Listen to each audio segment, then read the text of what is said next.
Ang pangalan ko ay Sherry Lawson at sa edad na 27, hindi ko akalaing magiging mahalaga ang boses ko. Nagtatrabaho sa Wellness Foundation, nasanay akong manatiling tahimik, sumusunod sa mga utos at nagpapaganda ng iba. Ngunit noong gabing iyon sa aming taunang charity gala, nang ituro sa akin ni Amanda Jensen ang kanyang nakamanicure na daliri at tinawag akong marumi at walang utang na loob sa harap ng lahat ng mahalaga sa Chicago, isang bagay sa loob ko ang tuluyang nakalaya. Bago ko sabihin sa iyo kung paano ko binalingan ang aking nang-aabuso, ipaalam sa akin kung saan ka nanonood at mag-subscribe kung naramdaman mong napatahimik ka. Lumaki sa isang middle class na kapitbahayan sa Milwaukee, Wisconsin, hindi ko naisip na balang araw ay makakasama ko ang Chicago elite. Ang aking mga magulang ay nagsumikap sa buong buhay nila. Si tatay bilang isang guro sa matematika sa high school at si nanay bilang isang nurse sa lokal na ospital. Itinuro nila sa akin ang mga pagpapahalaga sa edukasyon, pagsusumikap at pagbibigay balik sa komunidad. Isinasa puso ko ang mga aral na iyon na naging una sa aking pamilya na pumasok sa kolehiyo. Nagtapos ako ng mga karangalan mula sa Universidad ng Illinois na may degree sa pampublikong kalusugan. Habang hinahabol ng aking mga kaklase ang mga trabahong pangkorporasyon na may 6 na bilang na sweldo, itinuloy ko ang aking hilig sa hindi pangkalakal na trabaho. Nais kong gumawa ng makabuluhang pagbabago sa mundo upang matulungan ang mga nangangailangan ng pangangalagang pangkalusugan, ngunit hindi ito kayang bayaran.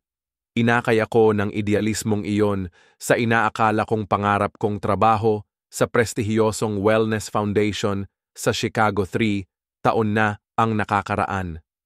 Nang matanggap ko ang alok na trabaho, halos hindi ko napigilan ang aking pananabik. Ang Wellness Foundation ay kilala sa buong bansa para sa mga makabagong diskarte nito sa accessibility sa pangangalagang pangkalusugan.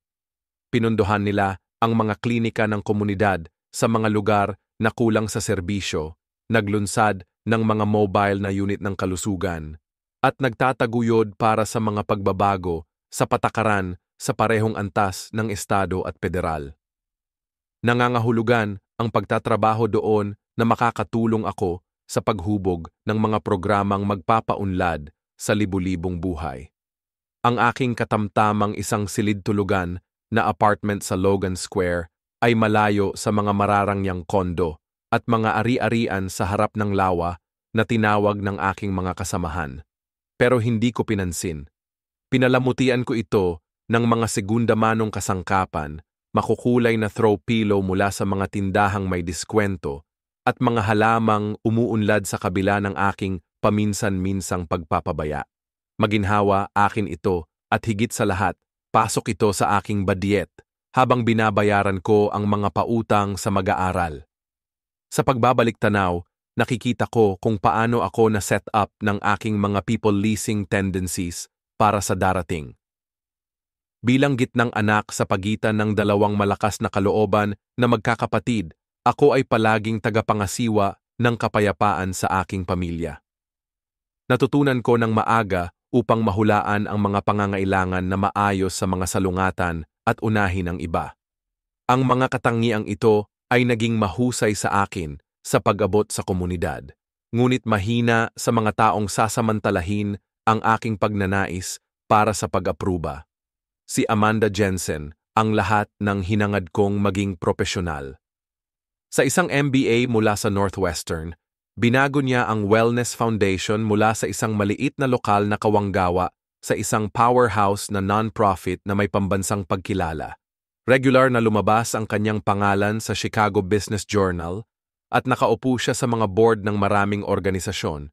Sa 42, utos niya ng atensyon sa bawat silid na kanyang pinasok.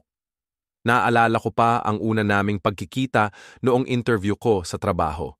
Nahuli si Amanda ng 10 minuto, humihingi ng paumanhin tungkol sa isang emergency na tawag sa isang pangunahing donor.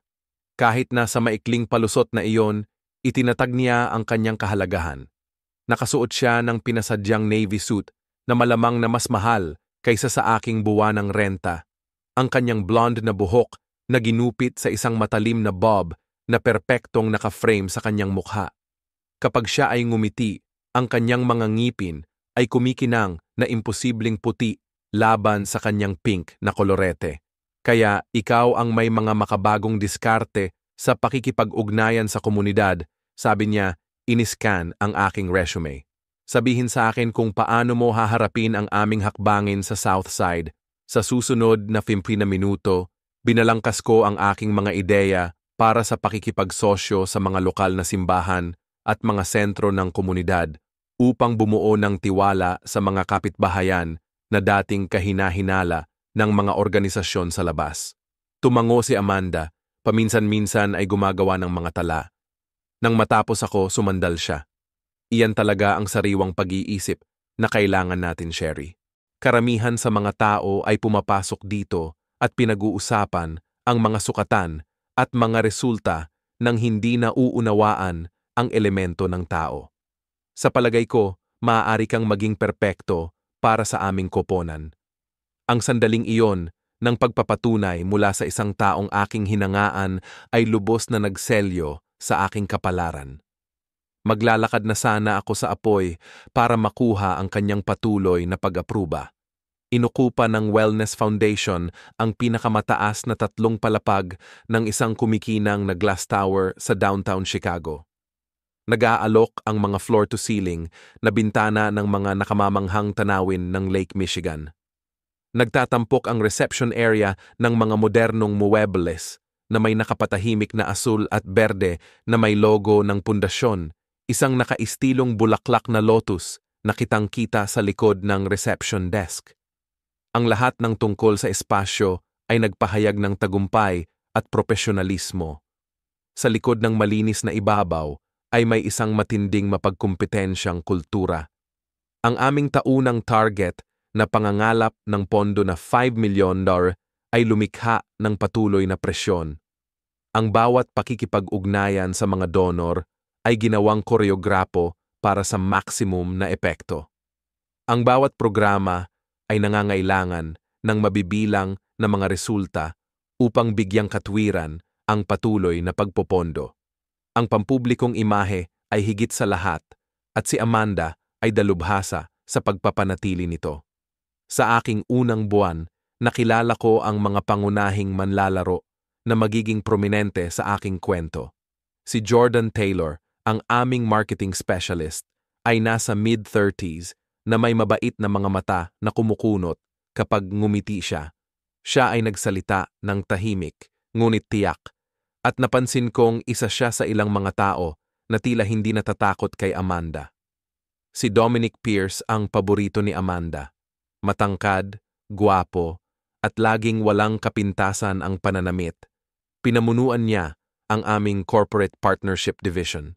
Siya ay may paraan ng paglitaw ng malalim na nakikibahagi sa mga pag-uusap habang walang ibinubunyag tungkol sa kanyang sarili. Sa kalaunan ay matutuklasan ko ang kanyang talento sa pagkuha ng kredito para sa iba sa trabaho habang iniiwas ang sisihin sa sarili niyang mga pagkakamali. Si Tanya Wilson mula sa HR ay nagpapanatili ng nerbiyos na enerhiya sa tuwing malapit si Amanda. Mahusay siyang nagproseso ng mga papeles, ngunit tila nag-aatubili na tugunan ang anumang mga alalahanin na kinasasangkutan ng pamumuno. Sinabi ni Dr. Winhen Du Win Martin Shaw, ang aming board chairman, ay isang kilalang cardiologist sa kanyang 60s na ipinagpaliban kay Amanda ang karamihan sa mga pagpapasya sa pagpapatakbo na nagtitiwala sa kanyang paghatol ng tahasan. Pagkatapos ay naroon ang aming mga pangunahing donor, ang pamilyang Blackwell, na gumawa ng kanilang kapalaran sa real estate. Ang Harrises, na nagmamay-ari ng chain ng mga luxury hotel, at Senator Williams, na ang suporta ay nagbigay ng lehitimo sa politika sa aming mga inisyatiba sa pangangalagang pangkalusugan. Ito ang mga taong kailangan naming mapabilib, ang mga may tseke na nagpapanatili sa aming mga programa na tumatakbo. Inilarawan ng foundation ang kultura nito bilang collaborative excellence, ngunit ang katotohanan ay mas cutthroat. Ang mga lingguhang pagpupulong ng koponan ay parang mga banayad na kompetisyon kung saan sinubukan ng bawat pinuno ng departamento na higitan ng iba. Ang tagumpay ay ipinagdiwang sa publiko, ngunit palaging may pag-unawa na ang mga layunin ng susunod na quarter ay mas mataas pa. Si Amanda ay nagkaroon ng espesyal na interes sa akin mula pa noong una. Tinawag niya itong mentorship. Iniimbitahan ako sa mga session ng diskarte sa gabi sa kanyang opisina sa sulok. Nakikita ko ang isang bagay na espesyal sa iyo, Sherry, sasabihin niya, na binuhusan ang sarili ng isang baso ng mamahaling whiskey na hindi niya inalok na ibahagi. Hindi lahat ay may instinct para sa gawaing ito. Matutulungan kitang paunlarin ito kung handa kang matuto. Maaaring tumagal ang mga session na iyon hanggang 9 o 10 ng gabi. Magbabahagi si Amanda ng mga insight tungkol sa aming mga kagustuhan sa mga donor. Nagpapaliwanag ng hindi nakasulat na mga patakaran ng foundation politics at paminsan-minsan ay nagbubunyag ng kumpidensyal na impormasyon tungkol sa iba pang mga empleyado. Between us, Jordan is brilliant in marketing but lacks ambition. Such a waste, or Dominic talks a good game, but he needs constant word to take her. I don't flat to take her projects. Pansin at sabik na patunayan ng aking sarili na karapat-dapat dito. Nang hilingin niya sa akin na kumuha ng mga karagdagang proyekto, tinanggap ko ng walang pag-aalinlangan. Nang imungkahi niya na dumalo ako sa mga kaganapan sa kawanggawa sa katapusan ng linggo upang makipag-network sa mga donor, inayos ko ang aking mga personal na plano na nakakuha ng isang pagsang-ayon na mas mahalaga kaysa sa anumang formal na pagkilala sa kung ano ang naitutulong ng mga tao. Mabisang makipagtulungan. Hindi mahalaga ang katotohanan na naisulat ko ang 90% ng panukala habang naghahanda lang si Amanda para sa isang pagpupulong sa mga administrator ng ospital noong panahong iyon. Ay tila sapat na ang mga pagpuna na hindi ko nakilala bilang mga red flag, mamuhunan sa isang bagay na mas pinakintab sa negosyong ito. Nakangiting sinabi niya na nagmumungkahi na siya ay gumagawa ng isang pabor sa akin. Maging ang estilo ko sa pagsasalita ay nangangailangan ng refinement tila. Masyado kong madalas na sinabi ang at dapat na magsanay na alisin ito. Pagkatapos ng mga presentasyon, mag-aalok si Amanda ng feedback na nagdulot sa akin ng pagkalito tungkol sa kung ako ay nagtagumpay o nabigo. Good effort sa proposal, Sherry. Sa susunod, subukang maging mas maigsi habang nagbibigay din ng higit pang sumusuportang data. Paano ako magiging mas maigsi at mas detalyado? Gumugugol ako ng maraming oras sa paghihirap sa gayong salungat na patnubay. Ang kanyang mga tagubilin ay naging lalong malabo, ngunit ang kanyang mga inaasahan ay nanatiling tumpak. I need you to take the community engagement plan to the next level, she would say, without specifying what next level meant. Nang ipresenta ko ang revised work ko, medyo nakasimangot siya. Hindi ito ang nasa isip ko, ngunit ang nasa isip niya ay hindi kailanman malinaw na naipahayag hanggang sa nabigo akong matugunan ang hindi nakikitang target. Nagsimula akong magtrabaho sa katapusan ng linggo na sumusubok ng iba't ibang paraan hanggang sa nahanap ko ang isa na nakakuha ng kanyang pag-apruba. Nagsimula akong magduda sa sarili kong kakayahan sa kabila ng pagiging mahusay sa buong pag-aaral at maagang karera. Siguro, hindi ako kasing husay ng naisip ko. Siguro kailangan kong magsumikap sa mga gastusin sa panahong ito. Ang mga kaugnay na kaganapan ay tatanungin o tatanggihan ang reimbursement pangangalap ng data mula sa mga matagumpay na programa at paggawa ng malinaw na mga visual aid. Nang magsimula akong magsalita, nakaramdam ako ng kumpiyansa at pagnanais tungkol sa aming trabaho, 3 minuto. Sa aking pagtatanghal, ang ibig sabihin ni Sherry ay ang aming diskarte ay nakabatay sa ebidensya at nakatarget. Paulit-ulit na tiningnan ng isang babae ang kanyang relo na sa simula pa lang, nag-i-scroll ako sa kanyang telepono at hindi ko na nakuhang muli ang mga pagkagambala ni Amanda. Masyadong nag-aalangan ang paghahatid mo. The fact that any hesitation came after her interruptions went unmentioned. I'm sorry, automatiko kong sinabi. Pero, isang maliit na boses sa loob ang nagtanong kung ano ang hinihingi ko ng tawad. I'll do better next time. Habang iniipon ko ang mga gamit ko, lumapit si Jordan. Hoy, mahusay na data sa mga resulta ng klinika sa Southside, tahimik niyang sabi.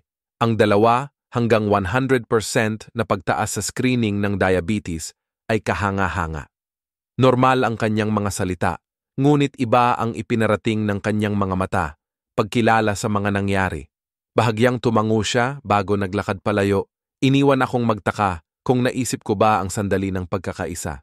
Sa susunod na ilang buwan, tumaas ang mga pangangailangan habang nabawasan ang pagkilala. Inatasan ako ni Amanda na manguna sa isang malaking panukalang grant para sa federal na pagpopondo na may imposibleng 2 deadline. Nagtrabaho ako hanggang hating gabi. Halos lahat ng gabi ay pinalakas ng kape at determinasyon. Ang saklaw ay patuloy na lumalawak habang idinagdag ni Amanda ang mga kinakailangan. Kailangan din namin ng full budget projection para sa theme taon o isama ang mga case study mula sa mga katulad na programa sa buong bansa. Samantala, inaako ko ang mga responsibilidad na nararapat sa pangkat ni Dominic. Sobra na siya sa mga pakikipagsosyo sa ospital, paliwanag ni Amanda. Tumulong lang pansamantala. Ang pansamantalang pag-aayos ay hindi nagpakita ng mga palatandaan ng pagtatapos at hindi nagtagal ay namamahala ako ng mga proyekto para sa parehong mga departamento. Dumating ang mga text message ni Amanda sa lahat ng oras, madaling araw, gabi, katapusan ng linggo. Ang bawat isa ay nagdadala ng isang tahasang inaasahan ng agarang tugon. Mga saloobin sa panukala ni Williams sa 6 ng umaga. Kailangan ang mga estatistika ng klinika na binago bukas ng 11 ng gabi sa Sabado. Ang aking personal na oras ay sumingaw ng sa wakas ay kumpleto na ang panukalang federal grant. $300 mga pahina ng masusing sinaliksik na mga estratehiya, budget at mga pamamaraan ng pagsusuri. Iniharap ito ni Amanda sa board nang hindi ako kasama. Sa pagdiriwang pagkatapos, tumanggap siya ng pagbati habang nakatayo ako sa likuran na ipinakilala sa mga pangunahing stakeholder bilang isa lamang sa mga miyembro ng aming koponan na tumulong sa pananaliksik. Nagsimulang magpadala ang aking katawan ng mga senyales ng babala na hindi pa handang tanggapin ng aking isip. Nagkaroon ako ng insomnia na nakahiga, nagre-replay ng mga pag-uusap at mga desisyon sa paghula. Naging karaniwan na ang pananakit ng tiyan, nag-iingat ako ng mga antacid sa bawat bag at drawer. Ang mga pag-atake ng pagkabalisa ay dumating bago ang mga pagpupulong. Ang aking puso ay nagpupumiglas habang nagpupumilit akong huminga sa mga kuwadra ng banyo. Ang pagkikita ni Grace Williams ay nagkataon lamang. Nagtatrabaho ako noong Sabado sa isang coffee shop malapit sa apartment ko nang may tumawag sa pangalan ko. Tumingala ako at nakita ko ang isang babaeng kasing edad ko lang na may kulot na buhok at nag-aalangan ng ngiti. Ikaw si Sherry, di ba? Mula sa Wellness Foundation. Tumango ako habang sinusubukang ilagay siya. Ako si Grace. Dati akong nagtatrabaho doon na naiwan mga 1 taon na ang nakalipas, Community Programs Coordinator. Nag-usap kami tungkol sa pangkalahatang mga balita sa pundasyon hanggang sa nabanggit ko ang pakikipagtulungan kay Amanda sa ilang malalaking hakbangin. Napawi ang ngiti ni Grace at hinalo niya ang kanyang kape sa hindi pangkaraniwang intensidad. So, bago ka sa kanya. Huminto siya, naghahanap ng mga salita. Protete. Nang kumpirmahin ko ito, si Grace ay mukhang tunay na nag-aalala para lamang mag-ingat. Okay, may mga pattern si Amanda. What she does to rising stars, pinigilan niya ang sarili niya. Hindi ko na dapat sinabi pa. Marahil ay iniisip mo na siya ay kahanga-hanga. She's challenging but brilliant, defensive kong sabi. Ang dami kong natututunan. Mabilis na tumango si Grace. Ganyan din ang sinabi ko. Sa loob ng halos 1 taon, isinulat niya ang kanyang numero sa isang napkin. Kung may gusto kang pag-usapan, tawagan mo ako. Inilagay ko ang napkin sa aking pitaka, ngunit ibinasura ang kanyang mga babala bilang maasim na ubas. Maliwanag, hindi kinaya ni Grace ang matataas na pamantayan ni Amanda at umalis siya sa masamang termino. Iba ako. Mapapatunayan kong karapat-dapat ako. Ngunit ang kanyang mga salita ay nagtanim ng isang binhi ng pag-aalinlangan na hindi ko lubusang balewalain. Habang naglalakad ako pa uwi, naisip ko ang mga pagkakatulad ng kanyang malabong babala at ng sarili kong mga karanasan. Ang binhi ay magtatagal upang tumubo, ngunit ito ay nakahanap ng matabang lupa. Ang inisyatiba sa pag-access sa pangangalagang pangkalusugan ay ang aking ideya, ang proyektong ipinagmamalaki ko sa pundasyon. Ilang buwan akong gumugol sa pagbuo ng isang komprehensibong modelo na nakipagsosyo sa mga organisasyon ng komunidad upang maabot ang mga taong karaniwang umiiwas sa mga medikal na setting. Ang 8 pahinang panukala ay nagdetalye ng mga makabagong diskarte upang bumuo ng tiwala, magbigay ng pangangalagang sensitibo sa kultura, at masubaybayan ang mga resulta ng makabuluhan. Nang hiningi ni Amanda ang huling draft para suriin, masaya kong ibinigay ito. Pagkalipas ng 2 araw, natuklasan ko sa pamamagitan ng newsletter ng foundation na ipinakita ni Amanda ang kanyang groundbreaking na inisyatiba sa pag-access sa pangangalagang pangkalusugan sa board at lokal na press. Ang pangalan ko ay wala kahit saan sa artikulo. Kinaumagahan ay nagdala ng panibagong pagkabigla. Si Amanda ay hinirang para sa Civic Leadership Award batay sa inisyatiba. Itinampok ng nominasyon ang mismong mga elementong sinaliksik at binuo ko, na direktang sinipi si Amanda sa mga konseptong una niyang kinwestiyon noong iminungkahi ko ang mga ito. Umupo ako sa aking mesa habang nakatitig sa anunsyo, isang guwang na pakiramdam ang kumakalat sa aking dibdib. Ito ay hindi isang maliit na pagkakataon ng nakabahaging kredito o isang simpleng pangangasiwa. Ito ang sadyang pambura ng aking kontribusyon sa isang proyektong pinagbuhos ko ng aking puso. Hindi tama, sabi ni Jordan, huminto sa desk ko na may dalang kape. Inilagay niya ito sa tabi ng keyboard ko at sumandal sa dingding, pinananatiling mahina ang boses. Alam ng lahat na nagtrabaho sa inisyatiba kung kaninong ideya ito. Mahalaga ba ang alam ng lahat? Kung kontrolado ni Amanda ang salaysay, tinanong ko. Isinaalang-alang ito ni Jordan.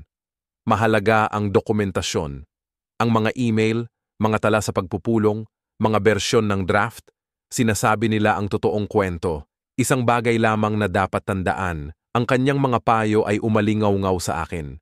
Noong gabing iyon, gumawa ako ng folder sa aking personal na computer na may label na mga kontribusyon sa proyekto at nagsimula akong mag-save ng mga email, mag-draft ng mga dokumento na may mga sinusubaybayang pagbabago at mga tala sa pagpupulong. Hindi ako sigurado kung ano ang gagawin ko sa ebidensyang ito, ngunit ang pagkakaroon nito ay nagbigay ng kaginhawaan. Ang mga taktika sa paghihiwalay ay nagsimula ng banayad. Sa mga pagpupulong ng koponan, banggitin ni Amanda, huwag nating pabigatin si Sherry ng mga collaborative na proyekto ngayon. Nakatuon siya sa ilang mapanghamong takdang aralin. Ito ay naging maalalahanin hanggang sa natanto ko na ako ay sistematikong hindi kasama sa mahalagang gawain. Ang mga komento sa mga kasamahan ay nagtanim ng mga binhi ng pagdududa tungkol sa aking kakayahan. "Sherry's still getting up to speed on foundation procedures," she would say within my earshot. Kahit na mahigit 1 taon na ako roon o kailangan ng maingat na pagsusuri ng mga donor outreach material. Ang draft ni Sherry ay may ilang tungkol sa mga puwang. Ang aking kalendaryo ay naging isang larangan ng digmaan ng mga huling minutong pagbabago. Ang mga pagpupulong na dapat kong daluhan ay muling i-schedule nang hindi ko nalalaman. "Oh, hindi ba sinabi sa iyo ni Tanya na inilipat namin iyon kahapon?" Nagkukunwaring pag-aalalang tanong ni Amanda nang dumating ako na handa para sa isang talakayan na naganap na. Nangyari ang mga team lunch at happy hours nang wala ako. Naririnig ko ang tungkol sa kanila pagkatapos. Ang mga appetizer sa Gibsons ay kamangha-mangha at nakatanggap ng humihingi ng tawad na mga paliwanag. Akala namin na puno ka ng deadline ng grant o huling minuto na. Lumaki ang distansya sa pagitan ko at ng karamihan sa mga kasamahan habang nag-ugat ang salaysay ni Amanda tungkol sa aking pagganap. Nagpadala na ngayon ng mga formal na email ang mga taong dating sabik na nagtutulungan sa halip na huminto sa aking desk. Sa mga pagpupulong, ang aking mga mungkahi ay tumanggap ng magalang na pagtango ngunit walang tunay na pagsasaalang-alang. Tanging ang Jordan lamang ang nagpapanatili ng regular na pakikipag-ugnayan sa paghahanap ng mga dahilan upang hawakan ang base tungkol sa mga materyales sa marketing o mga diskarte sa komunikasyon. Maging ang mga pakikipag-ugnayang ito ay nagdadala ng panganib para sa kanya. Napansin kong nanunood si Amanda nang singkit ang mga mata nang magkwentuhan kami sa break room. Ang pag-iilaw ng gas ay tumindi hanggang sa punto kung saan nagsimula akong magduda sa sarili kong memorya at pangunawa. Magpapadala si Amanda ng malinaw na mga tagubilin sa email, maghahanda ng isang pahinang executive summary na walang graphics para lang mag-claim ng iba't ibang direksyon kapag naihatid ko na kung ano mismo ang hiniling niya. Partikular akong humingi ng mga visual na elemento upang gawin itong nakakaengganyo. Ipinipilit niyang mag-scroll sa kanyang telepono na parang naghahanap ng email, ngunit maaari naming gamitin ito bilang panimulang punto. Kapag susuriin ko sa ibang pagkakataon ang orihinal na email upang kumpirmahin ang aking memorya, makikita kong sinunod ko ang kanyang mga tagubilin ng tumpak. Ang mga pandiwang direksyon ay sumasalungat sa nakasulat, na lumilikha ng mga imposibleng pamantayan. Sa isang pulong, sasabihin niya, tumuon sa mga resulta ng husay para sa panukala ni Harris. But her follow-up email would specify, tiyaking binibigyang diin ng panukala ni Harris ang quantitative metrics higit sa lahat. Kahit na anong diskarte ang ginawa ko, hindi ko naintindihan ang mga intensyon niya. Hindi ko sinabi na naging parira lang iyon ang palagi kong naririnig, kahit na nasaksihan na ng iba ang pag-uusap. Babaguhin ni Amanda ang realidad ng may ganoong pananalig na kung minsan ay kinuwestiyon ko kung naisip ko na ba ang orihinal niyang mga salita. Nabanggit ko noong unang bahagi ng Hunyo, kailangan ng board ang ulat na ito sa huling bahagi ng Hulyo, kahit na walang ganoong pag-uusap na nangyari sa buong gabi upang matugunan ang mga gawa-gawang deadline na masyadong naubos upang hamunin ang maling salaysay. Nagsimula akong mag-record ng mga pagpupulong sa aking telepono at nag-iingat ng isang detalyadong tala ng bawat pakikipag-ugnayan kay Amanda. Ang katibayan ng mga pagkakaiba ay nagbigay ng ilang pagpapatunay na hindi ako nag-iisip ng mga bagay-bagay. Ngunit ito ay maliit upang maprotektahan ako mula sa patuloy na psikolohikal na digmaan. Natuon ang buong larawan sa isang pag-uusap sa gabi kay Jordan pagkatapos ng isang partikular na mahirap na araw. Pinuri ni Amanda sa publiko si Dominic para sa isang presentasyon na ganap na nakabatay sa aking pananaliksik. Pagkatapos ay pinuna ang kakulangan ko sa inisyatiba sa parehong pulong. Alam mo namang hindi ikaw ang una, di ba? Sabi ni Jordan habang nakaupo kami sa isang tahimik na sulok ng malapit na bar. Ito ang ginagawa niya. Anong ibig mong sabihin? I asked though part of me already knew. Napabuntong hininga si Jordan. May pattern. Nakahanap si Amanda ng mga promising na babae, lalo na ang mga nagpapaalala sa kanya ng isang mas batang bersyon ng kanyang sarili. Siya ay nagtuturo sa kanila ng masinsinan, nagpapatibay sa kanila, pagkatapos ay sistematikong sinisira sila at tinatanggap ang kredito para sa kanilang trabaho. Sa kalaunan, huminto sila sa paglipat o tinanggal dahil sa mga issue sa performance. Pagkatapos ay nakahanap siya ng bago. Pero bakit? Ano ang mapapala niya? Kontrol, pagkilala. Tinatanggal niya ang potensyal na kompetisyon habang pinapahusay ang kanyang sariling reputasyon. Lumingalinga si Jordan sa paligid bago nagpatuloy. Nauna sa iyo si Grace Williams. Bago siya ay si Melissa Chen, pagkatapos ay si Andrea Thompson. Palaging mga babaeng may potensyal ay palaging pareho ang pattern. Noong gabing iyon, sinaliksik ko ang propesyonal na kasaysayan ni Amanda. Ang mga online na pagsusuri ng pundasyon ay nagbanggit ng mataas na turnover sa ilang mga posisyon. Ang mga profile sa LinkedIn ay nagpakita ng pattern ng mga babaeng umaalis pagkatapos ng 12 hanggang 18 buwang malapit na makipagtulungan kay Amanda. Ang mga komento sa social media sa mga post ng foundation ay paminsan-minsan ay tumutukoy sa nakakalason na pamumuno bago matanggal. Sa susunod na linggo, nakipag-ugnayan ako sa 2 pang dating empleyado na ang mga karanasan ko ay sumasalamin sa akin na may nakakatakot na pagkakatulad. Ang parehong panimulang mentorship, ang parehong tumitinding kritisismo, ang parehong pampublikong kahihiyan, ang parehong pagnanakaw ng kredito. Ang pattern ay hindi maikakaila at ako ang pinakahuling biktima nito. Habang papalapit ang taunang charity gala, tumindi ang pressure. Napakahalaga ng kaganapang ito upang matugunan ang aming layunin sa pangangalap ng pondo na $5 million. Ang bawat detalye ay kailangang maging perpekto. Ang bawat donor ay perpektong nakahanda upang magbukas ng mga checkbook. Inatasan ako ni Amanda na gumawa ng keynote presentation at ulat ng epekto na magpapakita ng aming mga tagumpay at magbibigay inspirasyon sa patuloy na suporta.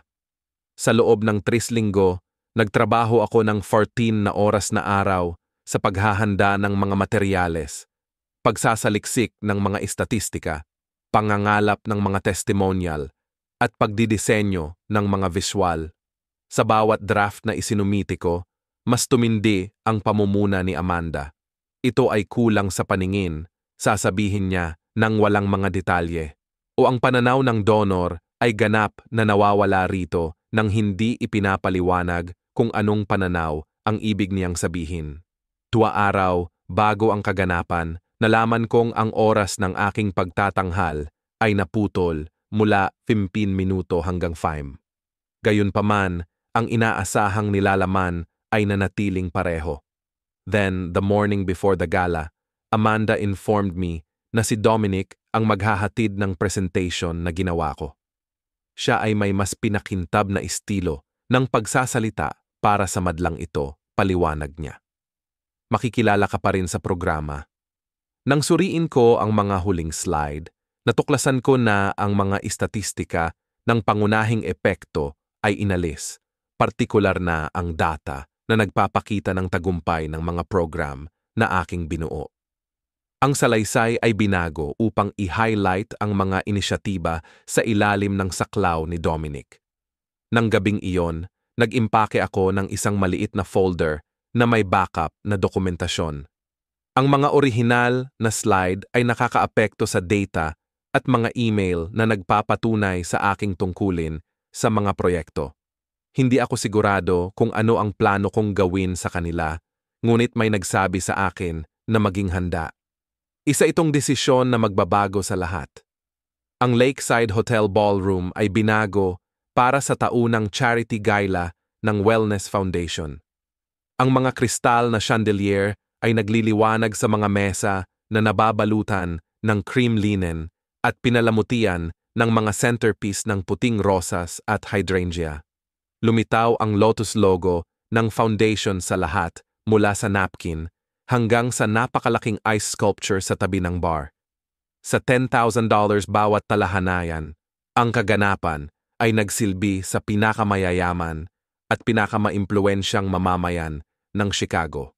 Maaga akong dumating na nakasuot ng simpleng black dress. Nag-splurged ako sa semi-annual sale ng Nordstrom. Ito ay nagkakahalaga ng kalahati ng aking buwanang upa, ngunit alam kong mahalaga ang hitsura ngayong gabi. Gayunpaman, ang aking outfit pad kumpara sa mga designer gown at custom na tuksedo na hindi nagtagal ay napuno ang silid. Mula sa aking posisyon malapit sa pasukan, Napanood ko ang 300 sa mga elite ng Chicago na dumating na mga miyembro ng board sa pakikipag-usap sa mga executive ng ospital. Ang mga pangunahing donor ay bumabati sa isa't isa tulad ng mga lumang kaibigan, mga lokal na celebrity na ang presensya ay itatampok sa mga pahina ng lipunan ng tomorrow. Si Senador Williams ay gumawa ng engrandeng pasukan na pinalilibutan ng mga tulong habang ang 3 miyembro ng konseho ng lungsod ay nagkumpol-kumpol malapit sa champagne fountain. Ginawa ni Amanda ang silid ng may kasanayang katumpakan, ang kanyang pulang designer na gown ay imposibleng makaligtaan siya. Lumipat siya mula sa grupo patungo sa grupo, tumatawa sa mga tamang sandali, bahagyang hinawakan ang mga braso para sa diin, na lumilikha ng isang ilusyon ng matalik na koneksyon sa bawat tao. Sinundan siya ni Dr. Shaw, tumango bilang pagsang-ayon habang ginayuman niya ang mga potensyal na donor. I tried to focus on last-minute preparations, pero tumatango ang tiyan ko sa bawat sulyap sa revised presentation. Ang mga nawawalang istatistika ay hindi lamang mga numero. Kinakatawan nila ang mga totoong tao na tinulungan ng mga programang ipinaglaban kong ipatupad. Ang kanilang mga kwento ay karapat-dapat na sabihin. 30 minuto bago magsimula ang programa, lumapit si Amanda na may hawak na tablet. Kailangan nating gumawa ng ilang mga pagbabago sa mga slide, anunsyo niya. Ang kanyang boses ay mahigpit sa pangangati. Hindi gumagana ang daloy at hindi pare-pareho ang laki ng font sa mga slide 4 hanggang 12. Kinuha ko ang tablet at nakita ko ang kanyang mga anotasyon. Malawak na mga revision na tatagal ng mga oras, hindi minuto, upang ipatupad. Magsisimula ang programa sa kalahating oras. Sabi ko, sinusubukan kong panatilihing matatag ang aking boses. Pagkatapos ay iminumungkahi kong magtrabaho ka ng mabilis. Nilingon niya si Dominic na nakatayo sa malapit, nagsasanay sa kanyang paghahatid.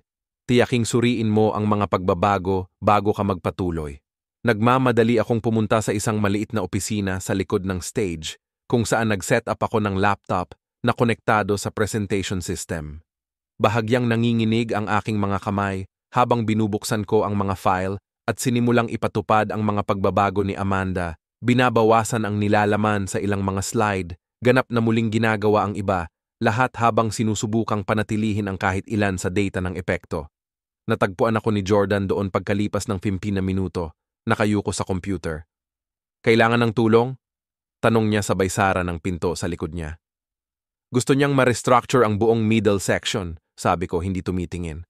At ang mga istatistika ng klinika ng komunidad ay nawawala pa rin dito.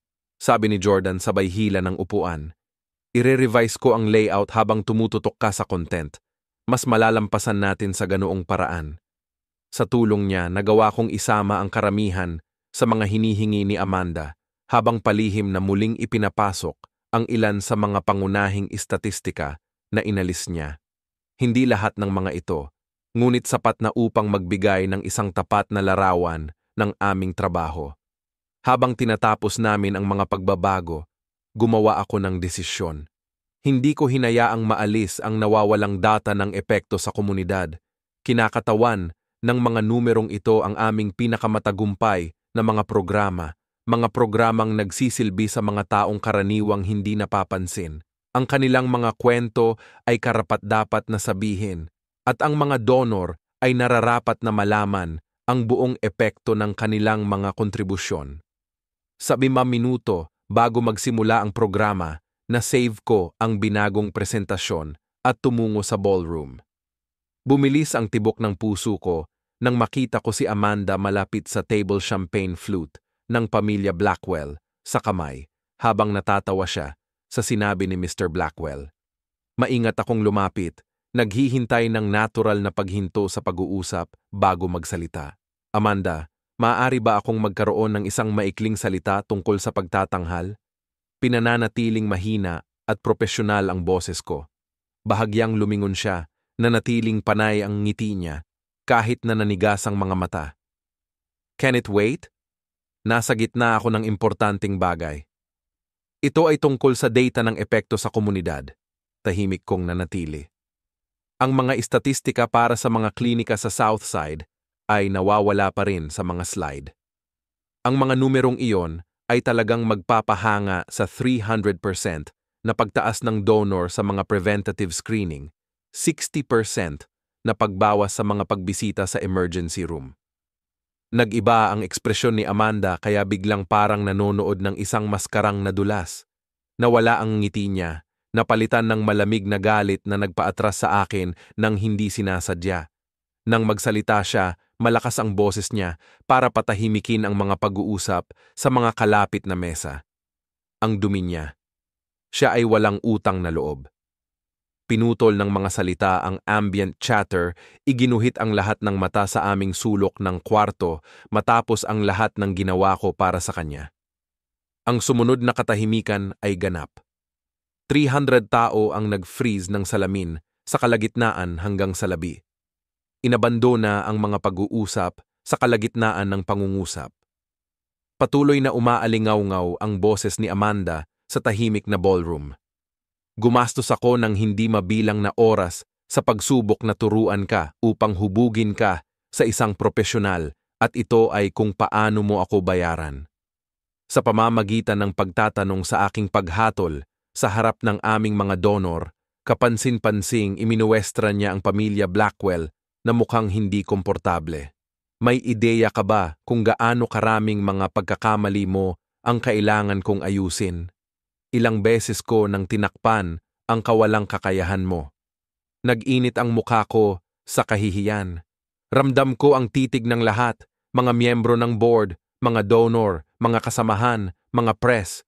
Ang silid ay tila umikot ng bahagya habang ang tunnel vision ay tumama sa aking kamalayan na lumiliit sa galit na mukha ni Amanda at ang bigat ng daan-daang mga mata sa akin. Kailanman ay hindi ko naramdaman ang labis na pagkalantad, lubos na natanggal ang dignidad. Para akong nakatayong hubot-hubad sa harap ng karamihan. Bawat kawalan ng kapanatagan at takot ay nalalantad.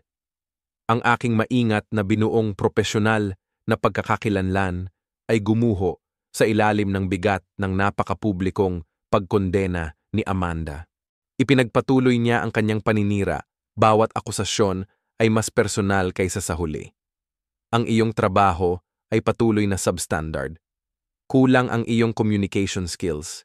Hindi ka man lang makapagbihis ng angkop para sa mga kaganapang ganito kalibre.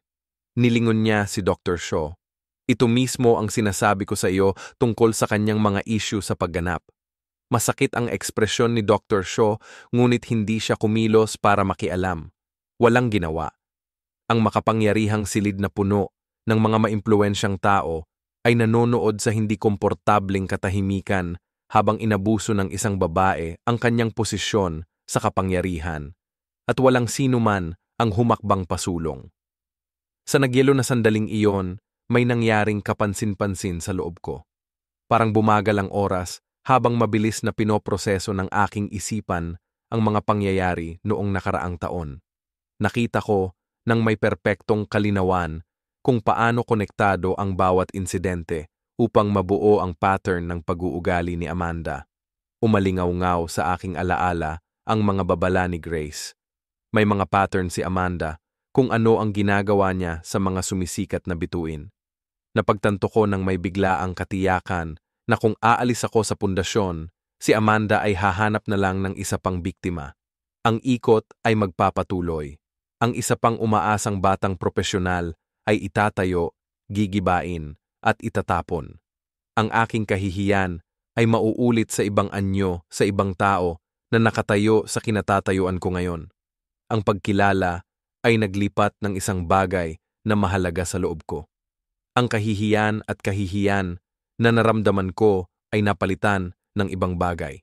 Isang mahinahon, matuwid na galit at determinasyon. Naramdaman ko ang pisikal na sensasyon na parang bubog na nabasag sa loob ng dibdib ko nang biglang kumawala ang isang bagay na pinipigilan. Sa sandaling iyon ng kalinawan, gumawa ako ng desisyon. Hindi ako tutugon ng may emosyon na maaaring iwaksi, ngunit may dignidad at katotohanan na hindi maitatanggi. Gagamitin ko ang boses ko hindi lang para sa sarili ko, kundi para kina Grace at Andrea at Melissa at sa sino mang nakatayo sa parehong posisyon ng kawalan ng kapangyarihan. Huminga ako ng malalim at humakbang habang nakatingin ang lahat. Ang folder ng dokumentasyon ay mabigat sa aking mga kamay, ngunit ang aking espiritu ay mas gumaan kaysa sa mga buwan. Natagpuan ko ang aking boses at handa akong gamitin ito.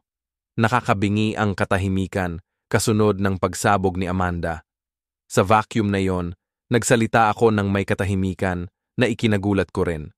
Humihingi ako ng paumanhin sa lahat para sa abala na ito sa dapat na isang pagdiriwang ng gabi. Sinimulan kong maging matatag ang boses ko sa kabila ng bilis ng tibok ng puso ko. Nauunawaan kong pumunta ka rito para suportahan ang mahalagang gawain ng Wellness Foundation, hindi para saksihan ang drama sa lugar ng trabaho. Kurba ang mga labi ni Amanda sa isang mapaminsalang ngiti, malinaw na umaasang mapapawi ako sa kahihiyan. Sa halip, nagpatuloy ako. Dahil pinili ni Miss Jensen na itanong sa publiko ang aking kakayahan at pasasalamat, napipilitan akong tugunan ang mga akusasyong ito sa pamamagitan ng katotohanan kaysa sa emosyon. Binuksan ko ang folder na dala ko, nag-alis ng ilang nakaprint na email at mga draft ng presentasyon.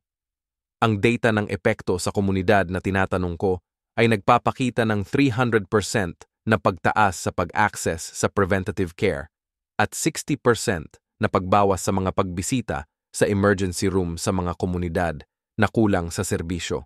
Ang mga estatistikang ito ay nasa orihinal na pagtatanghal na aking ginawa ngunit inalis sa huling bersyon. Itinaas ko ang mga dokumento kung saan makikita ng sinuman sa malapit ang mga sinusubaybayang pagbabago at ang mga inisyal ni Amanda sa mga pag-edit. Naririto ko ang orihinal na draft na may mga estatistikang ito kasama ang mga tagubilin ni Miss Jensen na tanggalin ang mga ito na may petsang kahapon ng 3:42 p.m. Bahagyang kumurap ang kumpiyansa sa ekspresyon ni Amanda. Hindi niya inaasahan ang ebidensya. Tungkol naman sa inaakala kong kawalan ng utang na loob, patuloy ko lagi kong kinikilala ang pamumuno ni Miss Jensen sa 3 taon ko sa foundation. Ang hindi ko matanggap ay ang sistematikong pambura ng mga kontribusyon mula sa aking sarili at sa iba sa mga proyektong tunay na nakatulong sa ating komunidad. Humakbang pasulong si Amanda, sinusubukang bawiin ang kontrol. Hindi ito ang oras o lugar. Sumasang-ayon ako ng buo, malumanay kong pinutol. Kaya naman sinubukan kong tugunan ito ng pribado bago mo ako piniling tawagin akong marumi at walang utang na loob na sapat para marinig ng buong silid. Maraming mga donor ang hindi komportable na nagbago ng kanilang mga ekspresyon, na nagmumungkahi na nakita nilang hindi kaaya-aya ang pag-uugali ni Amanda. Napansin kong may ibinubulong si Mrs. Blackwell sa kanyang asawa na seryosong tumango. What matters tonight isn't my feelings or even this particular incident, sabi ko, tumingin-tingin sa paligid ng kwarto. Ang mahalaga ay ang pagbabago ng buhay na ginagawa ng pundasyong ito kapag gumagana ng may integridad. Ang programa sa Southside Clinic na hindi kasama sa pagtatanghal ngayong gabi ay nakatulong sa mahigit 2,000 pamilya na ma-access ang pangangalagang pangkalusugan na hindi nila kayang bayaran. Ang tagumpay na iyon ay nararapat na kilalanin kahit sino man ang namuno sa inisyatiba. Bahagya akong lumingon sa mas malawak na madla kaysa kay Amanda.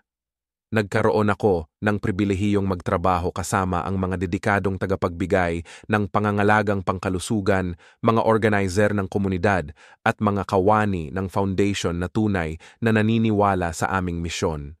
Ang kanilang mga pagsisikap ay dapat ipagdiwang, hindi itinatago, dahil hindi sila akma sa isang partikular na salaysay. Habang nagsasalita ako, napansin kong papalapit si Jordan. He cleared his throat bago idagdag ang boses niya sa boses ko. Ang timeline at attribution na inilalarawan ni Sherry ay tumpak, aniya. Direkta akong nagtrabaho sa mga materyales sa marketing para sa mga programang ito at makukumpirma ko na ang mga istatistika ng epekto sa komunidad ay parehong tumpak at kahanga-hanga. Kinakatawan nila ang ilan sa aming pinakamatagumpay na gawain sa taong ito. Namula ang mukha ni Amanda sa galit. Jordan, ito ay ganap na hindi naaangkop. Ang hindi nararapat ay ang pagkuha ng kredito para sa trabaho ng iba at pagkatapos ay ipinahiya sila sa publiko kapag nagsalita sila ay may narinig na bagong boses mula sa pasukan sa ballroom. Lumingon ang mga ulo upang makita si Grace Williams na matikas na naglalakad patungo sa amin na nakasuot ng simpleng asul na damit. Narinig niya siguro ang tungkol sa paghaharap sa pamamagitan ng mga tauhan ng foundation na nakasaksi sa lahat ng nangyayari. Ako, si Grace Williams, Dating Community Programs Coordinator. Nagpakilala siya sa room at large. Umalis ako sa foundation noong nakaraang taon pagkatapos maranasan ang eksaktong nasasaksihan mo ngayong gabi. Hindi ito nakahiwalay na insidente noon at malinaw na hindi na ito nakahiwalay na insidente ngayon. Dalawang kasalukuyang empleyado na hindi ko inaasahan na magkakaroon ng lakas ng loob na magsalita, kitang-kitang tumango, ang isa ay bahagyang nagtaas ng kamay na para bang mabibilang sa mga nakakilala sa pattern. Nagsimulang mag-crack ang composure ni Amanda. This is ridiculous. We have disgruntled former employees crashing our event to spread lies. Nagsisinungaling ba sila, Amanda? Tahimik kong tanong. O mayroon bang pattern dito na lalong mahirap tanggihan? Matamang pinagmamasdan ni Dr. Shaw ang kanyang ekspresyon, lumilipat mula sa discomfort tungo sa pag-aalala habang mas maraming boses ang sumali sa usapan. Maging si Dominic ay lumayo na kay Amanda na pumuwesto papalapit sa mga miyembro ng board na para bang inilalayo ang sarili sa nangyayaring sitwasyon. Sinubukan ni Amanda na kontrolin muli ang kanyang boses, na kinuha ang makapangyarihang tono na matagal nang nanakot sa marami. Mayroon kaming isang programa na dapat tapusin at ang mga donor na pumunta dito upang suportahan ang aming misyon ay hindi makinig sa mga hinaing ng mga tauhan. Ang pagkagambalang ito ay hindi propesyonal at kailangang wakasan kaagad. Nang walang gumalaw para ipatupad ang kanyang direktiba, may nagbago sa kanyang kilos. Ang kanyang mga susunod na salita ay nagsiwalat ng higit sa kanyang nilalayon. Ito ay walang katotohanan. Nag-ukol ako ng mga taon sa pagtatayo ng reputasyon ng foundation na ito para lang may mga walang utang na loob na mga batang babae na hindi alam ang kanilang lugar na subukang pahinain ako sa mga maliliit na reklamo. Ang pariralang walang utang na loob na mga batang babae na hindi alam ang kanilang lugar ay nakabitin sa hangin na nagpapakita ng kasarian na katangian ng kanyang pag-uugali na pinaghihinalaan ng marami, ngunit hindi kailanman narinig ng tahasang nakumpirma. Sherry, kailangan mo nang umalis. Itinuro ni Amanda ang labasan. Malinaw na inaasahan ang parehong pagsunod na palagi niyang inuutusan. Ngunit ang power dynamic ay nagbago. Walang gumagalaw na security personnel para i-escort ako palabas. Walang mga kasamahan ang sumulong upang suportahan ang kanyang kahilingan. Sa halip, ang mga tao ay nanonood ng may higit na interes habang ang katotohanan ay patuloy na naglalahad. Si Senator Williams, na tahimik na nagmamasid, ay nakataas ang isang kilay sa pagpili ng mga salita ni Amanda.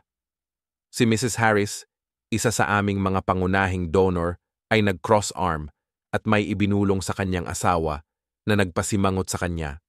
Sa wakas, ay humakbang pasulong si Dr. Shaw. Itinaas ang isang kamay na nagpatahimik sa susunod na pagtatangka ni Amanda na magsalita. Sa tingin ko kailangan nating tugunan ang mga alalahaning ito ng maayos, aniya. Ang kanyang makapangyarihang boses na dinadala sa buong silid. Mga miyembro ng board ng Amanda Sherry, ilipat natin ang talakayang ito sa isang pribadong silid. Sinubukan siyang hilahin ni Amanda. Martin, may programa tayong dapat tapusin. Maaari itong maghintay hanggang bukas. Hindi niya ito pinansin sa halip na tumungo sa silid. Mga kababaihan at mga ginoo, mangyaring tamasahin ang iyong hapunan. Ipagpapatuloy namin ang programa sa ilang sandali pagkatapos naming tugunan ang usaping ito. Nilinaw ng kanyang tono na hindi ito opsyonal. Nabibingi ang pagpupumilit ni Amanda na ituloy ang gala program. Ang pisikal na muling pagsasaayos ng silid ay naging dahilan upang makita ng lahat ang paglipat ng kuryente. Ang mga donor na dating nakakumpol sa paligid ni Amanda ngayon ay lumapit sa akin na may tahimik na mga salita ng suporta. Iyan ay tumagal ng lakas ng loob, Mrs. Blackwell murmured habang tinitipon ko ang aking mga dokumento. Ang pundasyon ay nangangailangan ng higit pa niyan, hindi mas kaunti. Ipinatong ni Jordan ang isang nakasuportang kamay sa aking balikat habang naglalakad kami patungo sa meeting room. Okay ka lang? Tahimik niyang tanong. Hindi ako sigurado kung paano sasagot. Ang pagpapatunay ay hindi parang tagumpay. Ang kaginhawaan ay nabawasan ng matagal na takot. Nagsalita ako ng katotohanan sa kapangyarihan, ngunit ang mga kahihinatnan ay nanatiling hindi tiyak. Ang alam kong may lubos na katiyakan ay nagbago ang lahat sa ilang minutong iyon. Ang maingat na itinayong imahe ni Amanda ay nabasag, na inihayag ang katotohanan sa ibaba. Binago ng katotohanan ang balanse ng kapangyarihan at hindi na maibabalik ang dati. Pagpasok namin sa conference room, nakaramdam ako ng masalimuot na halo-halong emosyon. Pagmamalaki sa paghahanap ng aking boses na pagkabalisa tungkol sa kahihinatnan at isang malalim na pakiramdam na anuman ang sumunod na nangyari, nabawi ko ang isang bagay na mahalaga na muntik nang maalis ni Amanda sa akin ang aking dignidad at ang aking katotohanan. Napakaliit ng pribadong conference room na may tao sa loob. Mahigpit na umupo si Amanda sa isang dulo ng mesa habang ako naman ay umupo sa kabilang dulo. Pinuno ng mga miyembro ng board ang mga upuan sa pagitan namin kasama si Dr. Shaw sa gitna. Damang-dama ang tensyon habang tinawag niya ang impromptu meeting para mag-order. Gusto kong maunawaan ng eksakto kung ano ang nangyayari dito. Sinimulan ni Dr. Shaw ang pagsukat ng tono. Sherry, mangyaring ipaliwanag ang iyong alalahanin ng partikular at may ebidensya. Sa susunod na 20 minuto, iniharap ko ang aking dokumentasyon ayon sa pagkakasunod-sunod, mga email na nagpapakita ng aking orihinal na gawa at ang kasunod na pag-claim ni Amanda ng mga tala ng credit meeting na nagpapakita ng pattern ng mga taktika sa paghihiwalay at mga partikular na halimbawa ng gawi sa pag-iilaw ng gas. Nagsalita ako ng totoo ng walang emosyonal na pagpapaganda, hinahayaan ang ebidensya na magsabi ng sarili nitong kwento. Paulit-ulit na sumabad si Amanda, sinusubukang i-reframe ang bawat insidente bilang hindi pagkakaunawaan. Malinaw na na-misinterpret ni Sherry ang mentorship bilang pintas, iginiit niya. Sa mga posisyon sa pamumuno, minsan kailangan nating gumawa ng mahihirap na desisyon tungkol sa kung sino ang maghaharap sa mga donor o mamumuno sa mga proyekto. Hindi yan pagnanakaw ng kredito. Ito ay madiskarteng pamamahala. Si Dr. Shaw ay nakinig ng mabuti sa magkabilang panig bago hinarap ang iba pang miyembro ng lupon. Ito ay tila higit pa sa isang simpleng salungatan sa personalidad na kanyang naobserbahan. Ang dokumentasyong ibinigay ni Sherry ay nagtataas ng mga seryosong tanong tungkol sa mga kasanayan sa pamumuno. Tumigas ang ekspresyon ni Amanda. Kung wala ng tiwala ang lupon sa aking pamumuno, marahil ay dapat na akong magbitiw. Iminungkahi ng kanyang tono na inaasahan niya ang agarang pagtitiyak na walang ganoong aksyon ang kinakailangan. Sa halip, tumangulang si Dr. Shaw. Maaaring kailanganin iyon, ngunit kailangan muna natin ng formal na pagsisiyasat sa mga paratang na ito. Epektibo kaagad, walang direktang responsibilidad sa pangangasiwa si Amanda kay Sherry o anumang kaugnay na proyekto hanggang sa malutas ang usaping ito. Nawala ang kulay sa mukha ni Amanda nang mapagtanto niyang bumalik ang banta niya. Ito ay ganap na hindi kailangan, protesta niya. Ang isang buong pagsisiyasat ay makagambala sa aming misyon at mga layunin sa pangangalap ng pondo. Sa kabaligtaran, sabi ni Mrs. Harris, nagsasalita sa unang pagkakataon. Bilang isang pangunahing donor, iginigiit kong malaman na ang pundasyon ay gumagana ng may integridad na inaangkin nitong kampeon. Ang isang pagsisiyasat ay nagsisilbi sa misyon sa pamamagitan ng pagtiyak na ang aming mga halaga ay makikita sa aming mga kasanayan sa pamumuno. Habang pinag-uusapan ang mga pansamantalang pagsasaayos, nakaramdam ako ng kakaiba sa pag-uusap. Ang paghaharap ay nangangailangan ng bawat onsa ng lakas ng loob na taglay ko. At ngayon ay natapos na ang aking paglalahad ng aking katotohanan. At ngayon ay natapos na ang aking pagod. Ebidensya at ngayon ay nasa kamay na ng iba ang kinalabasan. Nang bumalik kami sa gala, si Whispers ay sumunod sa aming dalawa ni Amanda nang magkahiwalay kaming pumasok sa usapan ng mga miyembro ng board na nagmumungkahi na lumalayo na siya sa nalalapit na pagbagsak ni Amanda na may matinding interes na naganap sa susunod na umaga. Sa kabila ng suporta ng board noong nakaraang gabi, wala akong ideya kung ano ang aasahan ni Amanda upang makaganti sa akin ang mga kasamahan na nakasaksi sa aking paninindigan ng iba ang pag-uugali ni Amanda kapag ang iba ay hindi naroroon. This isn't over. Ang kanyang ngiti ay hindi umabot sa kanyang malamig na mga mata. Nagsimula kaagad ang banayad na pagganti. Nawala sa mga shared drive ang mga file na kailangan ko para sa mga pagpupulong. Dumating ang mga email na may mahalagang impormasyon pagkatapos lumipas ang mga deadline. Ang mga pagpupulong kasama ang aking mga kasosyo sa komunidad ay na-reschedule ng hindi ko nalalaman. Samantala, ang mga human resources ay naglunsad ng mga panayam sa lahat ng mga kawani tungkol sa kultura sa lugar ng trabaho. Si Tanya mula sa HR dati, kaya't nag-aatubili na maingat na itanong ang lahat tungkol sa pakikipag-ugnayan sa pamumuno ni Amanda. Nagsimulang lumapit sa akin ang mga kasamahan na lumayo sa akin noong wala si Amanda.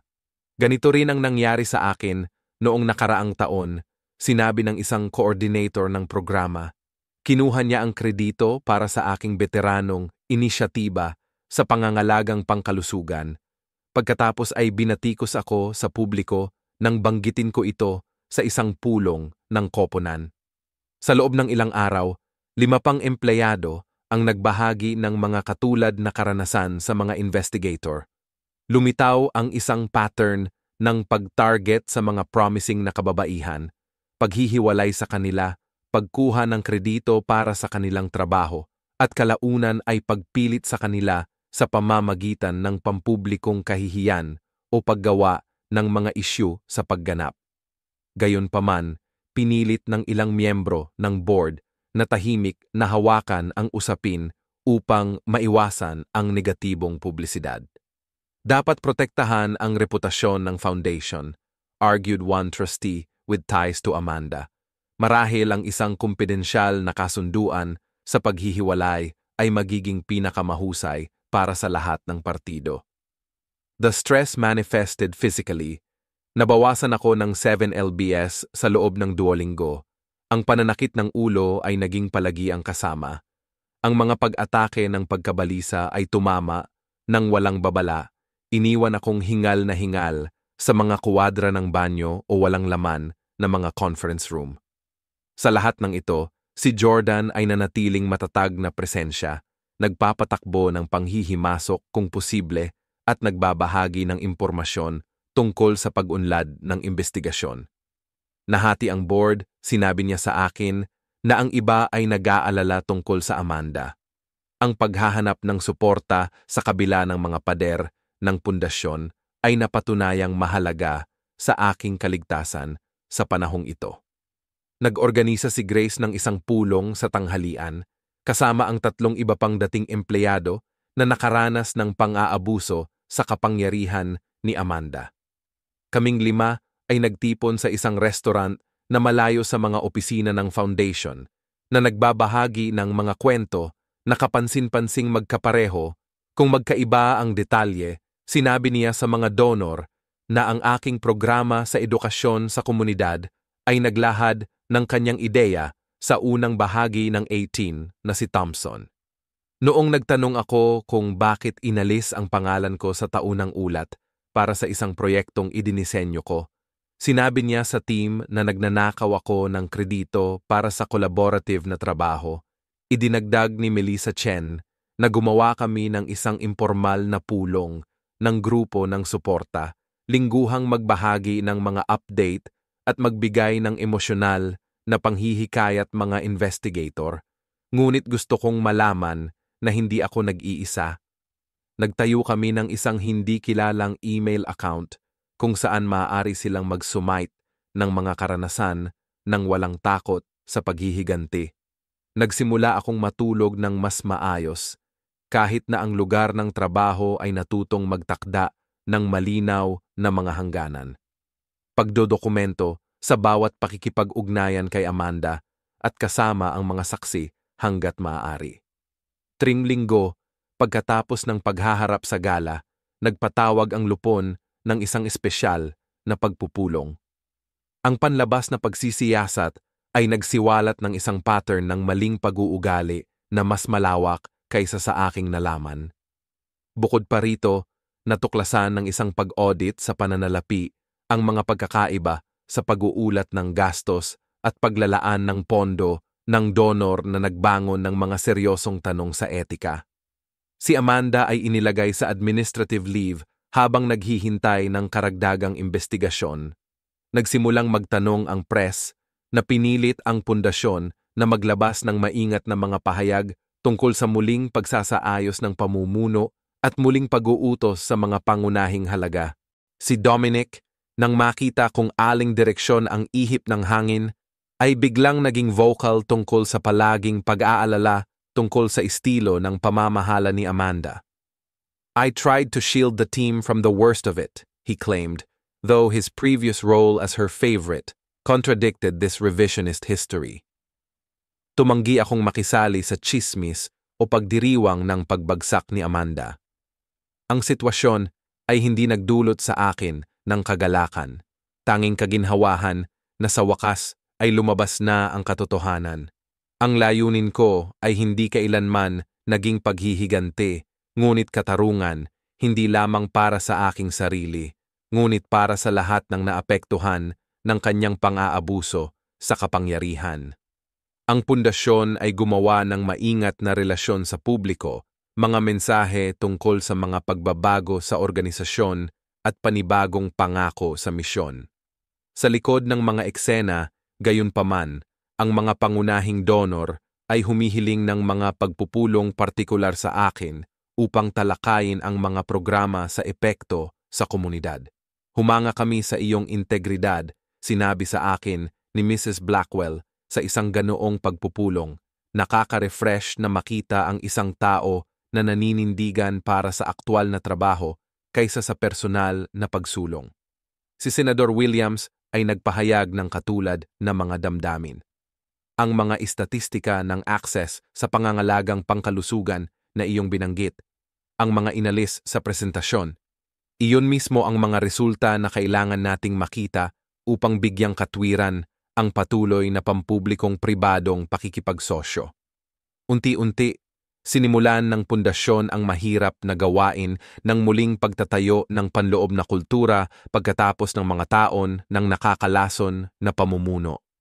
Magiging mahirap ang hinaharap, ngunit sa unang pagkakataon sa mga buwan, nakaramdam ako ng pag-asa sa hinaharap, kapwa, para sa organisasyon at para sa aking sarili. Ang mga linggo pagkatapos ng administrative leave ni Amanda ay naging mahirap sa mga hindi inaasahang paraan. Bagamat naalis na ang agarang banta, nakita ko ang aking sarili na nahihirapan sa mga naantalang emosyonal na reaksyon sa mga buwan ng psikolohikal na pang-aabuso. Ang mga bangungot tungkol sa pampublikong kahihiyan ay gumising sa akin sa malamig na pawis. Ang mga inosenteng tanong mula sa mga kasamahan ay nag-trigger ng hindi katimbang na pagkabalisa habang ang aking utak ay nanatiling nakawire para sa patuloy na pagbabanta. "Ang naranasan mo ay trauma sa lugar ng trabaho," paliwanag ni Dr. Ramirez, isang therapist na dalubhasa sa pambubuli sa lugar ng trabaho na inirerekomenda ni Grace. Tumugon ang iyong utak at katawan sa matagal na stress sa pamamagitan ng pananatili sa survival mode. Ngayong mas ligtas ka na, pinoproseso ng system ang lahat ng nangyari. Ang aming lingguhang mga sesyon ay naging isang lifeline. Habang natutunan kong kilalanin at tugunan ang pangmatagalang epekto ng pag-iilaw ng gas, natuklasan ko kung gaano kalalim ang epekto ng pagmamanipula ni Amanda sa aking kakayahang magtiwala sa sarili kong mga pananaw at desisyon. Isulat kung ano ang alam mong totoo. Iminungkahi ni Dr. Ramirez kapag ang pagdududa ay gumagapang bilang kapalit sa mga pahayag na iyon bilang mga anchor. Ang aking journal ay napuno ng mga simpleng pagpapatibay. Ang aking trabaho sa inisyatiba ng Southside Clinic ay makabago at epektibo. Tumpak kong naaalala ang timeline ng panukalang federal grant. Ang aking mga alalahanin tungkol sa paglalaan ng kredito ay lehitimo. Sa paglipas ng panahon, ang muling pagbisita sa mga pahayag na ito ay nakatulong sa muling pagbuo ng aking kalawang sa sarili. Ang mga pisikal na sintomas ay unti-unting humupa habang natutunan ko ang mga diskarte sa pamamahala ng stress. Ang pagtulog ay bumuti muna, pagkatapos ay ang patuloy na pananakit ng ulo ay nawala. Nagsimula akong kumain ng regular, muli nabawi ang timbang na nawala sa panahon ng pagsisiyasat. Ang muling pakikipag-ugnayan sa mga kaibigan na napabayaan ko sa panahon ng aking nakakaubos na schedule ng trabaho ay nagbigay ng isa pang layer ng pagpapagaling. Ang aking kasama sa kolehiyo na si Lisa ay bumisita mula sa Milwaukee, na nabigla sa kung gaano ako nag-withdraw sa paghihiwalay. Ang Sherry na kilala ko ay hindi hahayaang pagdudahan ng sinuman ang kanyang sarili ng ganito, sabi niya habang naglalakad sa kahabaan ng Lake Michigan. Nasa iyo pa rin ang tiwala na yon. Saglit lang itong ibinaon. Ang kanyang mga salita ay umalingaw-ngaw ng malalim. Ang kumpiyansa, idealistikong tao na sumali sa Wellness Foundation 3, taon na ang nakakaraan, ay sistematikong binuwag, ngunit hindi nawasak. Ang mga piraso ay nanatiling naghihintay na muling buuin sa isang bagay na marahil ay mas malakas kaysa dati. Maliit na mga tagumpay ay naipon, nag-aambag sa mga pagpupulong, nang walang pagdadalawang isip ng walang pag-aalinlangan sa bawat salita, paggawa ng mga desisyon sa pagmamanipula ng bawat salita, iba pang mga relasyon, at pagtatakda ng naaangkop na mga hangganan, ang bawat tagumpay na binuo sa huli. Unti-unting nagpapanumbalik ng aking profesional na pagtitiwala. Kung saan siya gumawa ng kompetisyon, nagtaguyod ako ng pakikipagtulungan. Kung saan siya ay nag-imbak ng impormasyon, kung saan siya ay kumuha ng kredito, siniguro ko ang tamang pagpapatungkol para sa bawat miyembro ng koponan na nais kong subukan ang isang bagay para sa aming susunod na pagtatanghal. Ang bawat tao'y nararapat na kilalanin para sa kanilang bahagi sa ating tagumpay. Ang sorpresa sa kanilang mga mukha ay nagpapakita kung gaano sila naging sanay sa nakaraang kultura ng individual na pagkuha ng pautang. Nagpatupad kami ng mga bagong protokol ng komunikasyon na malinaw na nakadokumento sa mga tungkulin at kontribusyon ng proyekto mula sa simula hanggang sa pagkumpleto. Kasama sa mga pulong ng pangkat ang oras para sa mga miyembro na i-highlight ang mga pagsisikap ng mga kasamahan sa halip na ang kanilang sarili lamang. Ang mga sukatan ng pagsusuri ay pinalawak ng higit pa sa mga individual na tagumpay upang isama ang pakikipagtulungan at suporta sa paglago ng iba. Ang mga ugnayan sa mga kasosyo sa komunidad ay umunlad sa ilalim ng bagong pamamaraang ito. Ang mga organisasyong naging maingat sa dating estilo ng pag-promote sa sarili ng foundation ay masigasig na tumugon sa tunay na pakikipagsosyo. Ang programa ng Southside Clinic ay lumawak sa 3 karagdagang mga kapitbahayan na naglilingkod sa libu-libong higit pang mga pamilya na may pang-iwas na pangangalaga. Ang Healthcare Access Initiative, na ngayon ay wastong na kredito sa orihinal nitong koponan, ay nakatanggap ng pagkilala mula sa State Medical Association para sa innovation sa pag-abot sa mga populasyon na kulang sa serbisyo. Nang i-announce ang pangalan ko sa award ceremony, pinangunahan ni Jordan ang standing ovation mula sa table namin. Ang aking relasyon sa board ay naging isa batay sa paggalang sa isa't isa sa halip na pananakot. Si Dr. Shaw, sa simula ay nag-aalinlangan sa aking mga akusasyon laban kay Amanda, ay naging kaalyado sa reformang kultura ng pundasyon. Utang ko sa iyo ang paghingi ng tawad, sabi niya sa akin sa isang prangka na pag-uusap 6 na buwan pagkatapos ng gala. Dapat ay kanina ko pa napansin ang pattern.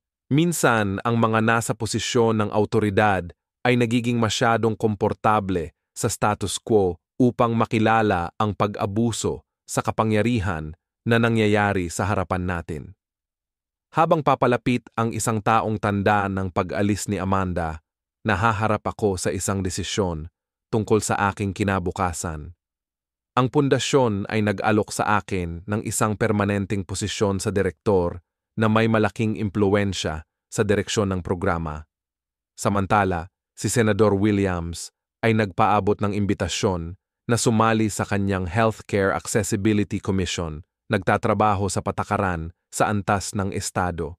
Ang pagpili ay nangangailangan ng malalim na pagmumuni-muni sa kung ano ang natutunan ko sa masakit na karanasang ito. Anong uri ng pinuno ang nais kong maging? Saan ako makakagawa ng pinakamakabuluhang pagkakaiba? Anong kapaligiran ang susuporta sa aking patuloy na paglaki at paggaling? Anuman ang landas na pinili ko, determinado akong lumikha ng pangmatagalang pagbabago mula sa aking karanasan. Nagtatrabaho sa HR, tumulong akong bumuo ng komprehensibong mga patakaran laban sa bullying na may tunay na mga hakbang sa pananagutan. Nagpatupad kami ng anonymous na sistema ng pag-uulat para sa mga alalahanin sa lugar ng trabaho kasama ng malinaw na mga pamamaraan ng pagsisiyasat. Nagtatag kami ng isang programa sa paggabay na may malinaw na mga hangganan at pangangasiwa na tinitiyak na ang power dynamics ay hindi maaaring mapagsamantalahan sa ilalim ng pagkukunwari ng propesyonal na pag-unlad. Maraming tagapayo ang nakipagtulungan sa bawat mentee na pinipigilan ang paghihiwalay na naging dahilan ng pagiging mahina ng mga biktima ni Amanda. Marahil ang pinakamakahulugan ay ang pangunguna sa isang workshop sa pagkilala sa gaslighting at pagmamanipula sa mga propesyonal na setting. Ang sesyon na orihinal na binalak para sa mga kawani ng foundation ay nakabuo lamang ng ganoong interes, kaya binuksan namin ito sa mga kasosyong organisasyon sa buong non-profit na sektor ng Chicago. Ang naranasan mo ay hindi natatangi sa aming pundasyon, sinabi ko sa mga dadalo. Ngunit kung paano kami tumugon dito ay maaaring maging kakaiba at ang tugon na iyon ay maaaring magbago ng kultura ng organisasyon sa aming sektor. Ang mga dating biktima ay naging mga kaalyado sa gawaing ito kasama si Grace, na bumalik bilang isang consultant sa mga kasanayan sa etikal na pamumuno. Magkasama, bumuo kami ng mga framework para sa pagtiyak ng wastong pagpapatungkol sa kredito at paglikha ng mga psikolohikal na ligtas na workspace kung saan maaaring ilabas ang mga alalahanin ng walang takot sa paghihiganti. Ang kultura sa lugar ng trabaho ay unti-unting nagbago. Kapansin-pansing bumuti ang pagpapanatili ng mga tauhan. Lumabas sa mga panayam na minsang puno ng maingat na euphemisms tungkol sa paghahanap ng iba pang mga pagkakataon na ngayon ay nag-ulat ng mataas na kasiyahan sa trabaho at malusog na dynamics ng koponan. Ang pundasyon ay nagsimulang makaakit ng mga mahuhusay na profesional partikular na dahil sa reputasyon nito para sa etikal na pamumuno. Habang papalapit ang anibersaryo ng paghaharap, napag-isipan ko ang aking sarili sa mga malalim na pagbabago noong nakaraang taon. Ang taong nagpapasaya sa mga tao na nagtiis ng mga buwan ng pang-aabuso upang mapanatili ang pag-apruba ay naging isang tagapagtaguyod para sa kanyang sarili at sa iba.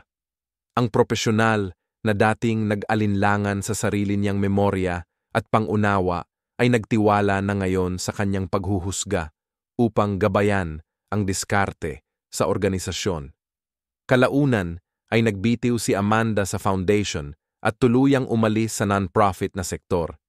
Narinig ko na lumipat siya sa ibang estado para magtrabaho sa corporate consulting. Ang balita ay hindi nagdala ng kasiyahan o panghihinayang, tanging isang tahimik na pag-asa na ang mga pattern ay hindi magpapatuloy sa kanyang bagong kapaligiran. Nakamit ng foundation ang record na pangangalap ng pondo sa ilalim ng aming bagong collaborative leadership model na lampas sa $6 million sa unang pagkakataon sa kasaysayan nito. Partikular na binanggit ng mga donor ang pinabutin